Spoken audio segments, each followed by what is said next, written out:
All right, Sophia. So I was looking into this podcast you shared with me, Fixing Healthcare. It's hosted by Dr. Robert Pearl and Jeremy Kaur, and they recently interviewed Munjal Shah, the CEO of Hippocratic AI. Now, I gotta admit, generative AI in healthcare, that sounds both exciting and kind of like science fiction. What did you gather from the episode? Yeah, absolutely, David. It's exciting, but also very real. So, Dr. Pearl and Jeremy Kaur talked to Munjal Shah about this massive potential that generative AI has in improving healthcare systems. And specifically, Shah's company, Hippocratic AI, is focused on creating safe, scalable healthcare agents. They aren't diagnosing diseases or making treatment decisions, but instead, these AI tools handle non-diagnostic tasks, like checking in with patients or supporting chronic disease management. So like following up on patients after, I don't know, surgery or maybe reminding someone to take their meds. Exactly. And he even gave this really personal example how his own mother's heart failure might have been avoided if AI-assisted outreach had caught signs earlier, like missed blood pressure monitoring. These agents could reduce those missed opportunities and, help address the overwhelming workloads clinicians are dealing with today. Wow, that's huge. I mean, you're telling me we're talking about ways to check on every at-risk patient, not just the sickest few. How does that even scale? Great question. Shah pointed out that one of the barriers to scaling care is cost and available staff. Hippocratic AI's virtual agents run at about $9 an hour. So when you compare that to the costs of human-led care, you're able to massively expand the reach of clinics and hospitals without blowing budgets. $9 an hour? Hold on, that's incredible. I I imagine this opens up opportunities for like early intervention too, right? Exactly, David. Early intervention, chronic care management, even disaster response. They talked about AI being able to make proactive calls during things like hurricanes or heat waves to ensure patients get what they need, whether it's reminding someone to stay hydrated or coordinating medical care during a power outage. Okay, so I've got to ask, what about safety? I mean, it's AI, so how do they make sure it doesn't mess up, basic communication? Munjal Shah addressed that too. Safety and real-world testing are top priorities for Hippocratic AI.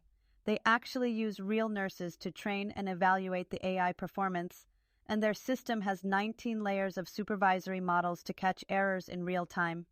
19 layers? Geez, sounds like they're really covering their bases. But okay, does this AI replace clinicians, or? No, Shah was really clear about that. The purpose is to complement clinicians, not replace them. The goal is to free up doctors and nurses from administrative burdens so they can really focus on patient care. These AI tools are meant to enhance the system, not upend it. It sounds promising. Like, really promising. It feels like one of those solutions that should have existed 5 years ago, you know? I agree, and the fact that innovation like this is already being tested and deployed is a great sign. But of course, there's always room to improve, and that's part of what we'll explore more as we dive into the details. So, Sophia, we've been talking about how these AI solutions aim to relieve some of the burdens on clinicians. But just how bad has this healthcare worker shortage gotten? I mean, we've been hearing about it for years, right? Where do things stand now? You're absolutely right, David. It's been a problem for a long time, but it's really hit a critical point recently. To put it in perspective, we've got this escalating demand for healthcare workers that outpaces the supply. The American Hospital Association estimates there will be a shortage of up to 3.2 million healthcare workers by 2026. Wait, millions?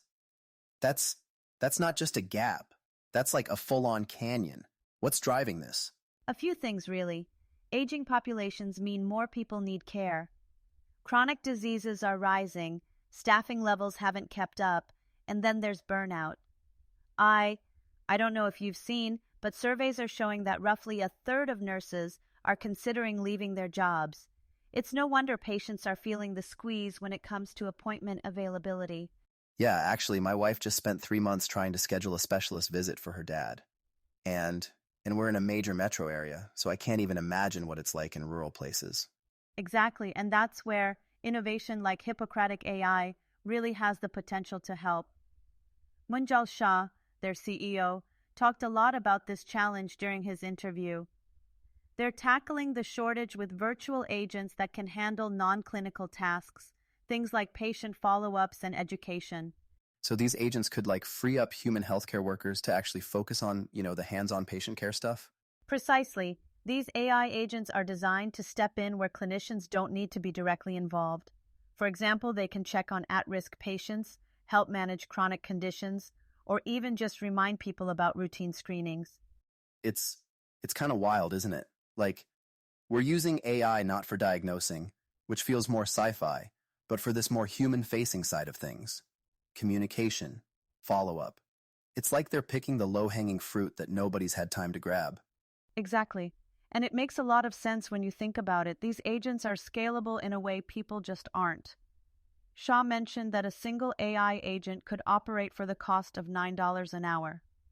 $9, compare that to human wages, and the cost savings alone could be transformative for health systems struggling to meet demand. So, Shah's basically saying, hey, we can take care of some of this at a fraction of the cost. That's one part of it, yes. But it's not just about saving money, it's about scaling care to populations that have been left behind. Shah gave an example in the podcast about his mother, who suffered heart failure. He believes that consistent outreach from something like an AI agent, simple things like checking on blood pressure, could have caught warning signs early. Oh man, that feels personal. And it kind of hits home, right? Like if this can help prevent even a few of those cases, it sounds worth exploring to me. Exactly, David. The real potential here lies in the ability to intervene early, provide consistent support, and reduce the strain on an already overburdened system. So Sophia, you touched on how these AI-driven virtual agents handle tasks that don't require clinician involvement. Let's dive in. How are they helping patients in real-world scenarios? Yeah, so their virtual agents are focused on non-diagnostic tasks. That includes patient education, follow-ups, and managing chronic diseases. You know, the kind of things that don't need a doctor or nurse in every interaction. They're designed to handle those repetitive touch points, like checking in on patients or reminding them about medication, but on a much bigger scale. Wait, so these are the calls where they're like, hi, this is your friendly AI. Have you taken your meds today? Well, maybe not exactly like that, but kind of, yes. Think of it like this. These agents act as a constant presence in a patient's care. Instead of relying on nurses to make manual calls, the AI steps in to handle that simple communication. And the best part? It's scalable. Shah even mentioned that with AI, healthcare providers can check in on, well, every at-risk patient, not just the most critical cases. Every at-risk patient? That almost sounds beyond our capacity, doesn't it? Totally. That's the challenge healthcare systems are facing. There's always this sense of needing to prioritize, right? But Shah emphasized how AI completely flips that dynamic. Now they can reach the patients who might have otherwise slipped through the cracks. He shared this really personal story about his mom. Oh yeah, the heart failure example, right? Exactly. Her condition might have been caught earlier if consistent outreach, something an AI agent could have done, had reminded her to monitor her blood pressure. It's heartbreaking, but it shows just how impactful something so simple can be when scaled. Wow. So we're using AI to essentially close gaps in care that shouldn't even exist in the first place. Right? And it's not purely reactive, it's proactive. These agents can remind people to take their medications, spot early warning signs, and even coordinate during emergencies, like natural disasters. Wait, what kind of emergencies are we talking about here? Heat waves, hurricanes, blackouts, times when vulnerable patients might need extra help. Shah mentioned AI calls to check on people, make sure they're safe, and even get assistance to those who need it. Okay, that's kind of incredible. But also, I don't know, isn't this a lot of responsibility for an algorithm? For sure, and that's why safety is such a big focus for Hippocratic AI. Shah highlighted how these systems are rigorously tested. They're evaluated by real nurses before rollout, and, get this, they have 19 layers of supervisory AI models to catch any errors in real time. 19 layers?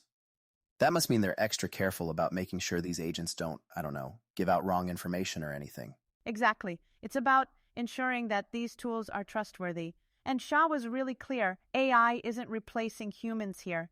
These agents are just freeing clinicians from the repetitive admin work so they can focus on, actual hands-on patient care. Yeah, and And honestly, it feels like a win-win. Patients get better follow-ups, and healthcare teams aren't stretched as thin. That's the idea, yes. It's an innovative way to address some of the system's deepest pain points without needing to overhaul everything at once. So, Sophia, you've walked me through how Hippocratic's AI scales care and tackles gaps in the system. But here's what I keep wondering. How do they juggle safety and innovation? AI evolves so fast, it's got to be tricky to keep everything on track, right? That's such an important question, David. And honestly, it's one Hippocratic AI seems to be tackling head on. Munjal Shah explained that safety is built into their framework right from the start. One of the most impressive aspects is that they use real nurses, living, breathing humans, to evaluate and refine their AI models before deployment. That's a critical step to make sure nothing slips through the cracks. Okay, but let's pause there. What exactly are these nurses doing? Like, are they interacting with the AI or? Exactly. They're testing the AI's responses in real-world scenarios, making sure it provides accurate information and behaves appropriately, and it doesn't stop there. Hippocratic adds what Shah calls 19 supervisory AI models. These function almost like layers of checks and balances, constantly monitoring and intervening in real time to catch potential errors. 19? That's a lot of layers. Does it slow things down? Not at all. That's the genius of it. It's all happening in milliseconds, so it feels seamless to the user. And by building these safeguards into the system, the AI becomes not just functional, but reliable. Shah was clear, this isn't about replacing humans. It's about ensuring the AI complements clinicians without introducing new risks. All right, I'll buy that. It sounds promising. But what happens when you introduce this kind of tech into, say, an emergency scenario? Something high stakes, like a natural disaster? That's actually where the scalability of solutions like this shines, David. Take a situation like a hurricane or a heat wave, where hundreds, maybe thousands of vulnerable patients need to be checked on. AI agents can step in and make those proactive calls, reminding people to stay hydrated, coordinating access to medical supplies, or even arranging transport to a safe facility. Wow. So, basically, when an entire system is stretched thin, this AI steps in to cover the gaps? Exactly. For healthcare providers, it means they can focus on the most hands-on, critical tasks, knowing that the AI has the smaller, repetitive needs covered.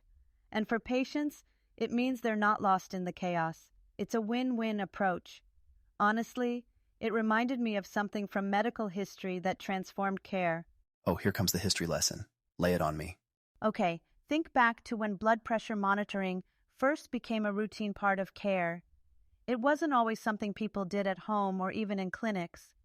That shift, making it universally accessible and simple, prevented countless strokes and heart-related deaths over time. We adapted, and it became second nature.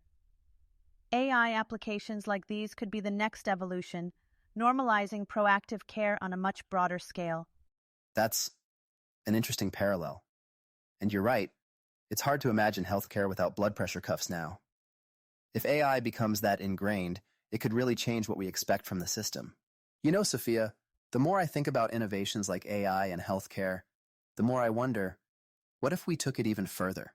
What if, instead of just treating illness, we redesigned the entire system to prioritize keeping people healthy in the first place? What would that shift even look like? Now that's the heart of the issue, David. If health systems shift focus to outcomes, real, actual health, not just more treatments or higher profits, then AI could play such a central role. Imagine this. You've got AI proactively managing public health, like monitoring and reducing obesity rates, or predicting disease outbreaks before they happen. Hold up. Predicting outbreaks? How on earth does that work? It's already kinda happening, actually. AI gathers and analyzes public data, like ER visits, weather changes, or even grocery shopping trends, to identify patterns. You know, sudden spikes in cold meds or certain symptoms could signal the start of something like a flu outbreak. With that early warning, hospitals can prep resources and even communities could act to stop the spread before it spirals. Wow. That's basically public health with superpowers. Exactly. And it doesn't stop there. Imagine AI helping patients navigate the healthcare maze. getting tailored recommendations for lifestyle changes based on their medical history, or even syncing their wearable devices to flag early signs of health issues. No more waiting until you're really sick before you act. Okay, so less waiting for disaster, more taking action before it hits. Talk about a mindset shift. And it's not just individuals, David. Think large scale. AI could even help allocate healthcare resources more equitably across regions or populations. For example, rural clinics might get prioritized support, or vulnerable groups could access care tailored to their unique needs, all without having to fight through bureaucratic red tape. It's it's so different from today's reality, right? Like healthcare isn't a privilege anymore. It's just there, like a safety net woven into the system. That's the vision. But to get there, healthcare leaders need to embrace tech innovation, sure, but also reevaluate how we design incentives. It's about moving from a volume-driven model, more treatments, more billing, to one that rewards lasting outcomes. And if we get there, AI's role kind of explodes, doesn't it? I mean, you're not just talking about smarter doctors or better nurses. We're reinventing the system itself. Totally. It's why discussions like these are so critical. The tools are in development today, and they're showing promise. But we have to ask, what are we building towards? Is it more doctors' visits and profits for a few, or an entirely new and better way to care for people and optimize health? Well, Sophia, I gotta say, this conversation has been eye-opening. I mean, I thought AI was about robots diagnosing illnesses. Turns out, it could change practically everything about our health system. And hopefully for the better. It's an exciting space, and I think we're just scratching the surface of what's possible. Well, on that note, I think we'll wrap it up here. This has been a great talk, as always, Sophia. And to everyone listening, thanks for joining us. We'll catch you next time. Thanks, David, and thank you everyone for tuning in. Take care, and we'll see you next time.